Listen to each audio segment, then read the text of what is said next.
নমস্কার স্যার। নমস্কার। Good afternoon. বলুন। তোমার নাম কি? তুমি করেই বলছো। আমার নাম সিদ্ধার্থ দাস। নিজের সম্পর্কে কিছু বলুন। স্যার আমি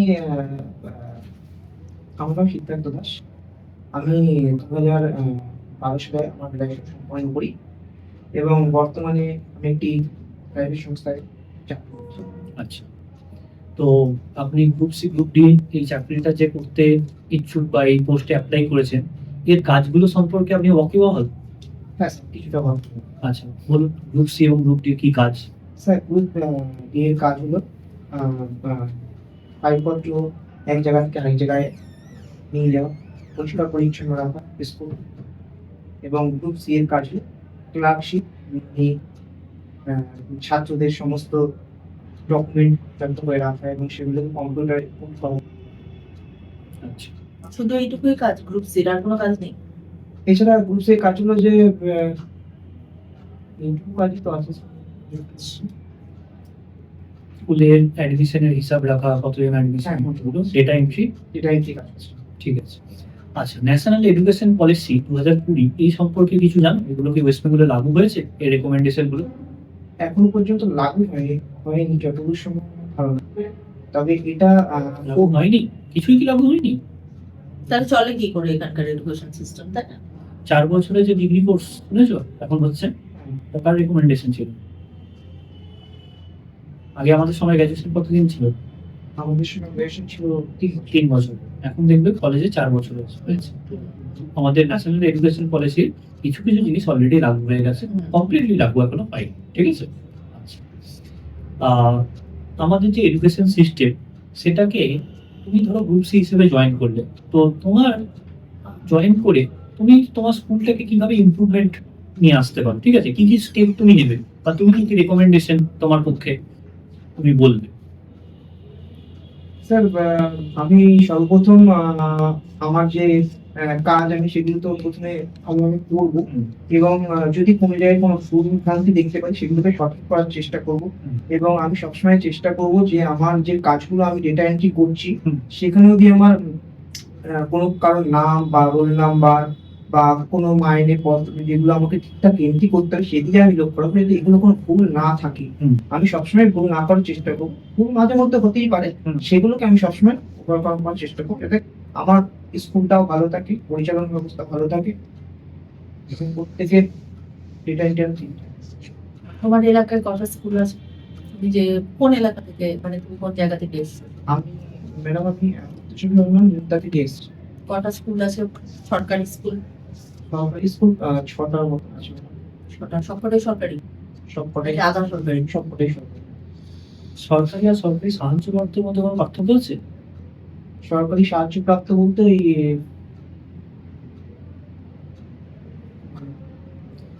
সরকারি বেশিরভাগ স্কুলই সরকারি সাহায্য প্রাপ্ত, গভর্নমেন্ট এইডেড। আমাদের গভর্নমেন্ট যেটা স্কুল সেগুলো হচ্ছে যেগুলো জেলা স্কুল। ঠিক আছে, তো যেগুলো পিএসসি এর মাধ্যমে রিক্রুটমেন্ট হয়, সরকারি নয়, এগুলো সরকারি সাহায্য প্রাপ্ত। টিচাররা পুরোপুরি গভর্নমেন্ট সার্ভিস কিন্তু এটা নয়, কারণ এটা নিয়ে একটা কথা চলছে শুনেছো, যে টিচারদেরকে সরকারি কর্মী মর্যাদা দেওয়া হবে। তাহলে এটার জন্য বা টিচারদের বলবো বা যে সরকারি যে বিভিন্ন নিয়ম আছে, তাহলে এটাতে টিচারদের কিছু কিছু সুবিধা হবে। কিন্তু সুবিধা বলতে পারবে? সুবিধা বলতে তাদের চাকরিটা পার্মানেন্ট হতে পারে এটাও পার্মানেন্ট এবং সরকারি সাহায্য প্রাপ্ত তাদের- পার্মানেন্ট। তাদের ডিএ এইচআরএ যেগুলো আছে সেগুলোর উপর একটু প্রভাব পড়তে পারে এবং তাদের মাইনেটা সঠিক টাইমে পেতে পারে। আচ্ছা, নতুন তো ডিএ দিল সরকার, তাই তো? হুম। বকেয়া ডিএ দিল। তো এই গ্রুপ সি গ্রুপ ডির পোস্টে তুমি যখন জয়েন করবে, কত টাকা স্যালারি হবে তোমার জানো?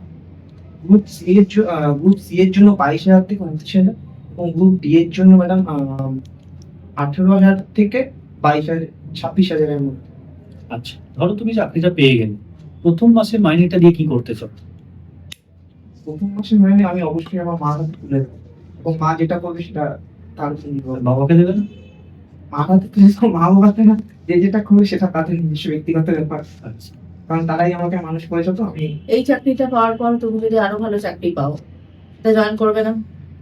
ম্যাডাম আমার প্রথম লক্ষ্য হলো এই চাকরিটা পাওয়া এবং আমি এটার খুব ফোকাস করে আছি এবং পরবর্তীকালে আমি ধরো যদি চাকরি করতে করতে তুমি আর একটা চাকরি পেলে, ধরো পড়াশোনা তুমি চালিয়ে গেলে, সেক্ষেত্রে তুমি আর একটা ভালো চাকরি পেলে, তুমি চাকরিটা জয়েন করবে না? ম্যাডাম আমি ফার্স্টে এই চাকরিটা ম্যাডাম প্রথমে আমি পেয়েছি, তারপর ম্যাডাম আমি অবশ্যই আমার মেধার মাধ্যমে যদি সেরকমই তোমাকে মেধার বলছি, মাধ্যমে তুমি চাকরিটা পেয়ে গেছো, তুমি গ্রুপ সি আর গ্রুপ ডি পোস্টে তুমি চাকরিটা জয়েন করেছো, তারপরে তুমি পড়াশোনা করতে করতে তুমি একটা ভালো অফিসারের চাকরি পেয়ে গেলে, যেহেতু তুমি গ্রাজুয়েট তুমি বললে, তো গ্রাজুয়েশনে তুমি অফিসারের চাকরি পেয়ে গেলে, তো তুমি চাকরিতে জয়েন করবে না, নাকি গ্রুপ সি গ্রুপ ডির বেতন নিয়েই তুমি খুশি? এইটুকু বেতনে তোমার চলে যাবে? এখন প্রথমত ম্যাডাম আমি এই চাকরিটার উপর লক্ষ্য আছে, আমি অবশ্যই তাহলে- তখন চিন্তা করবো যে আমি কি আচ্ছা ঠিক আছে। ঠিক আছে। আচ্ছা, বর্তমানে 3টে উল্লেখযোগ্য ইন্টারন্যাশনাল ঘটনা বল আমাদের এই 2-3 মাসের মধ্যে ঘটেছে এরকম। সম্প্রতি একটি যুদ্ধ হয়েছে, যেটা কিন্তু হচ্ছে ইরাক, ইরাক, ইসরায়েল এবং রাশিয়া, ইরান, ইসরায়েল এবং আমেরিকা আচ্ছা। একটি যুদ্ধ হচ্ছে। সম্প্রতি স্পেন বিশ্বকাপ জিতেছে। হুম। আর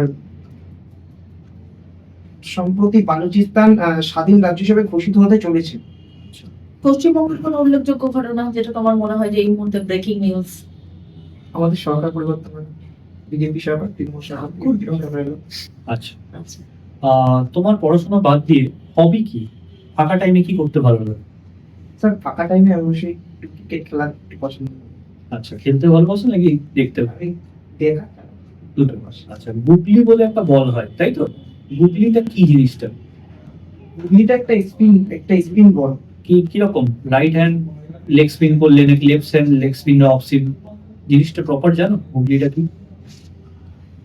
অফ স্পিন যখন করে সেটাকে যখন একটু না আর দুসরা?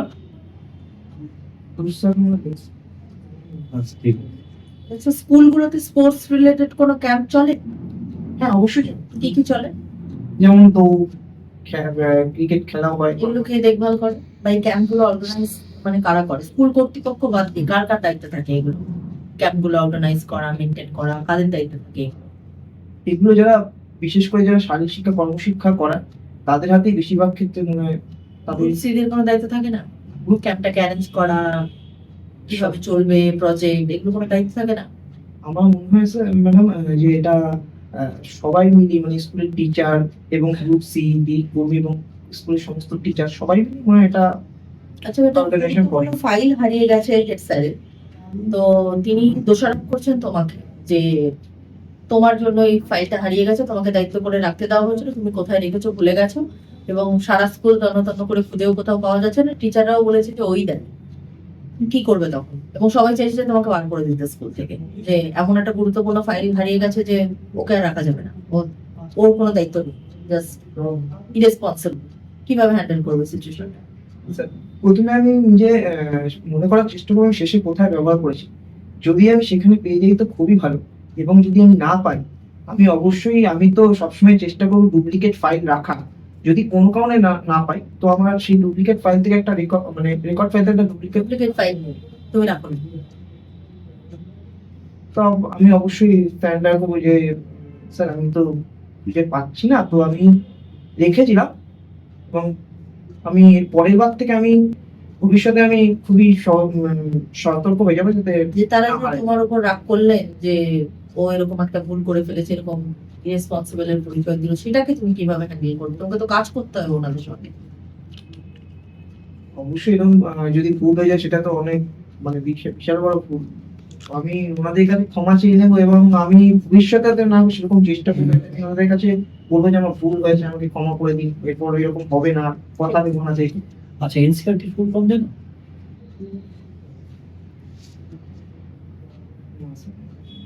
সিলেবাসে ছিল না? সিলেবাসে তো ছিল পরীক্ষায়।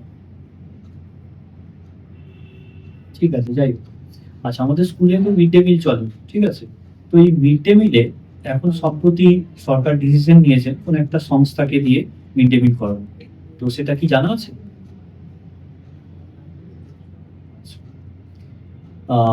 তোমার কি মনে হয় আমাদের স্কুলে যে সাবজেক্টগুলো চলছে, ঠিক আছে, সেগুলো ছাড়া কি অন্য কোনো সাবজেক্ট ইন্ট্রোডিউস করার দরকার আছে? হ্যাঁ, যেমন এই মুহূর্তে লিঙ্গ বৈষম্য নিয়ে প্রচন্ড চারিদিকে একটা সমস্যার সৃষ্টি হয়েছে, তো ওটা একটু দেখতে হবে। কি সমস্যা দেখতে পাচ্ছ তুমি?